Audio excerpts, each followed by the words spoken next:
মুর্শিদ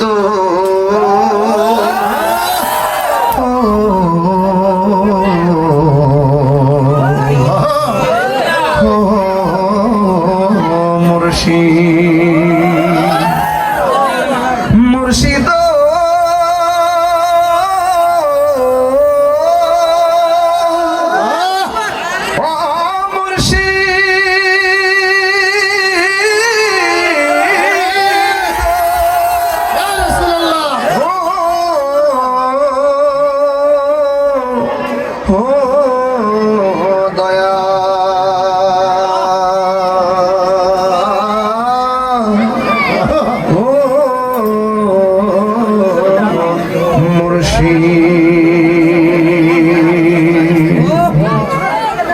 আমার মন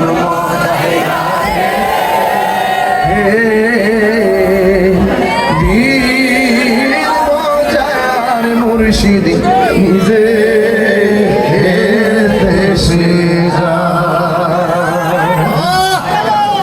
এমপি প্রার্থীরা টেহা দেয় আর এমপি প্রার্থীরা টেহা দেয়, এটাই কোটি টাকা বনাম ভালোবাসা। ঠিক না বেটে? আর না দিয়ে না মানুষ বয়স নিয়ে আমার মন মজাইয়া রে আপনি দিল মজায়ার মুর্শিদ নিজে দেশে যা ও মুর্শিদ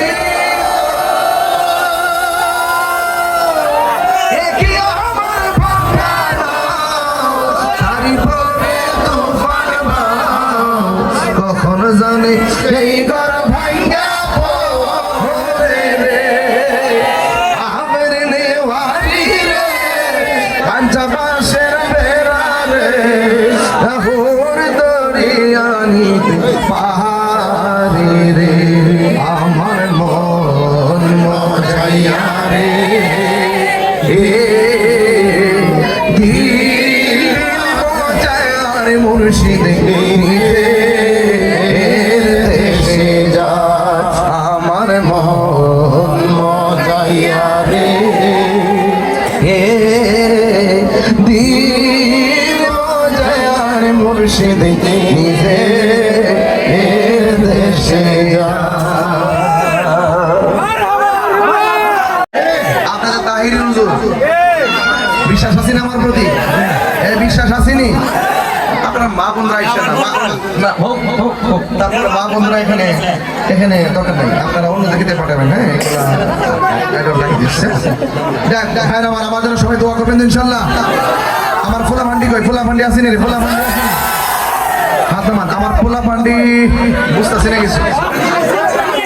এই ফোলা ভান্ডি যদি এক থাকে মোমবাতির আলো তো ঘরে ঘরে জ্বলবে। আমি ফোলা ভান্ডির কিন্তু বহুত সময় দিয়েছি জীবনে, দিছি কিনা বলেন? আপনি আমার একটা দাবি কিন্তু আছে যে যুবকদেরকে নিয়ে আমি স্বপ্ন দেখি, তাদের নৈতিক চরিত্র নিয়ে আমি নৈতিক চরিত্রের পরিবর্তনে কাজ করেছি, তাদেরকে বিভিন্ন নেশা ইয়াবা থেকে দূরে রাখার জন্য অনেকবার অনুরোধ করেছি, মা বাবার খেদমতের জন্য অনেকবার অনুরোধ করেছি, খবরের আলোচনা শুনিয়ে অস্ত্র শিখতে নিয়ে কাঁদিয়েছি। কথা বলেন ঠিক কিনা? সেই মানুষটা যদি সমাজের দায়িত্ব পায়, আপনাকে বিশ্বাস হয় না ইনশাল্লাহ সমাজকে পাল্টে দিতে পারবো? আরে পারবো কিনা বলে না কেন? আমার সাথে আমার কাছে উপর আর নিচ নাই, যে কোনো মুহূর্তে কথা বলতে পারবেন, কারণ আমি মানুষ। আমি কি ইনশাল্লাহ? আর যে নেতারা দেখলে কর্মীরা ডরা কি ডরা ডরা ডরা ডরা এইরকম রাজনীতি করছি দিকই আজকে ভোটারদের মূল্য কিন্তু ছিল না। দৌড়াই দিছে, রাজনীতিকে ঘৃণা করা শুরু করছিল। তো আমি যখন এখানে আসছি মাধবপুরে, আপনি কি মনে করেন আমি নামার কারণে আপনার ভোটারদের দাম বাড়ছে? হ্যাঁ, কেউ রাখতেছে না, অনেকে দাদা রাখতেছে না, অনেকে আব্বা রাখতেছে না, না নামলে কেউ জিগাইল না। এই জন্য লড়াইটা হবে এবার ইমানি লড়াই। কথা বলে ঠিক না? লড়াইটা কি লড়াই হবে? রাজি আছেন কিনা বলে? মারহাবা কোন? আমাদের সবাই দোয়া করেন। আমার অনেক কাজ আছে ভাই, সকালবেলা বেরিয়েছি এখনো পর্যন্ত রাস্তায় এখনো পর্যন্ত রাস্তায় রাস্তায় আপনারা আমার জন্য দোয়া করেন। আর আমি আর হয়তো আপনাদের কাছে আর দ্বিতীয়বার আসতে পারি কিনা জানি না। বহরের মানুষ আজকে যে প্রোগ্রাম উপহার দিচ্ছেন আপনারা মন্তলাতে, এটা ইতিহাস হয়ে থাকবো, ঠিক না বেটি? আমি আশা করবো আপনারা 12ই ফেব্রুয়ারি বুলেট নয় ব্যালট যুদ্ধের মাধ্যমে, ব্যালটের মাধ্যমে আপনারা আপনাদের কাঙ্ক্ষিত রায় সুন্নিয়তের পক্ষে যার যার উপাসনা সে করবে, কেউ কাউকে বাধা দিবে না। এটাই বাংলাদেশ। ভোটে দাঁড়াইছি না, ভোটে দাঁড়াইছি না, মার্কাটা কি? আরে কন্যা মার্কাটা কি? আমার ভোট আমি চাবো, আপনার ভোট আপনি চাইবেন। এখানে আরো একাধিক প্রার্থী তো এসে গেছে, তাই না? তা আমি তো কাকতালি ভাবে এসেছি। আমার ভোট আমি চাবো, আপনার ভোট আপনি চাবেন। জনগণ ম্যান্ডেট দিবে, রায় দিবে কাকে ভোট দিবে। উপরওয়ালা নির্ধারণ করবেন কে প্রতিনিধি হবে। এই চিন্তা চেতনা আর এই বাস্তবতার আলোকে রাজনৈতিক যে ভাবধারা আছে এটা এভাবেই চলমান থাকবে। এটাই বাংলাদেশ। মাজার সুরক্ষা করতে হবে, মাজার ভাঙ্গা যাবে না। মন্দির সুরক্ষা করতে হবে, মন্দির ভাঙ্গা যাবে না। এটাই বাংলাদেশ। তো আপনার কাছে এতগুলো কথা যে বললাম বাংলাদেশ নিয়ে, কেমন লাগলো? এমন বাংলাদেশ আমরা চাই কি চাই না? আমার ভাইয়েরা, চা শ্রমিকের অনেক কষ্টে আছে, তাদের কথা কেউ ভাবে না। তাদের মুখে হাসি ফোটাতে হবে, মেহনতি মানুষের মুখে হাসি ফোটাতে হবে। ধনী দরিদ্র আমি বুঝি না, আমি সাদা কিংবা কালো বুঝি না, আমি বুঝি সবাই মানুষ। মানুষ হিসেবে মানুষকে সম্মান করতে হবে। কাউকে অন্যায়ভাবে হত্যা করা যাবে, গুম করা যাবে, মারামারি করা যাবে। একটি সুন্দর শান্তি সম্প্রীতির বাংলাদেশ গঠন করতে হবে। এটাই বাংলাদেশের প্রত্যাশা, ঠিক কিনা? আপনারা জানেন আমি ওয়াজের মানুষ। কিসের মানুষ? ওয়াজের মানুষ। অনেকে বলে আরে এই লোকটা প্রতি রাইতে কি সুন্দর সুন্দর মাহফিল করতো, এই লোকটা কি লেগে আইছে রে। যারা এই কথা কয় আমি মনে করি তারা দুর্নীতিবাজ। কি রে? সে যদি দুর্নীতিবাজ না হইতো, চাঁদাবাজ না হইতো, সে যদি মানুষের হক মায়েরা খাওয়াই না হইতো, সে প্রথম কই লইলে বাবা রে বাবা আমার দরকার নাই, এমন একটা আলেমী সংসদে যাওয়ার দরকার। কথা সঠিক কিনা?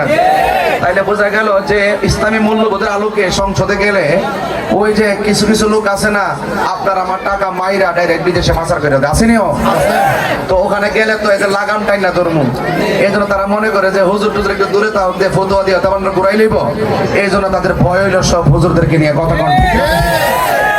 আমি আয়সা শুনছি যে আমাদের মোমবাতি প্রতীকের ব্যানার লাগালে, পোস্টার লাগালে হুমকি দেয়।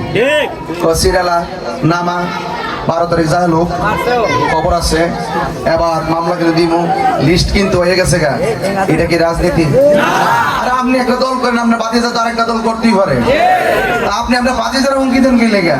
আপনি আপনার সন্তান তৈল ভাইকে বাতিজার হুমকি দেন কে লেগা? আপনি সমাজে বাস করেন, আপনার ভাই বাতিজা চাচা একটা দল করতেই পারে, করতে পারে কি পারে না? আপনি তাকে হত্যার হুমকি দেন, আপনি তাকে মামলার হুমকি দেন, আপনি তাকে লিফলেট নামাই নিতে বলেন, তার মানে বোঝা গেল আপনি যে রাজনীতি করেন এই রাজনীতি হলো পেশি শক্তি রাজনীতি। আর আমরা যে রাজনীতি করি সেটা হলো মানবতার রাজনীতি। আমরা মানবতার মাধ্যমে দেশকে সাজাতে চাই। এই জন্য এখানে অনেক শ্রেণীর মানুষ আছে না নাই?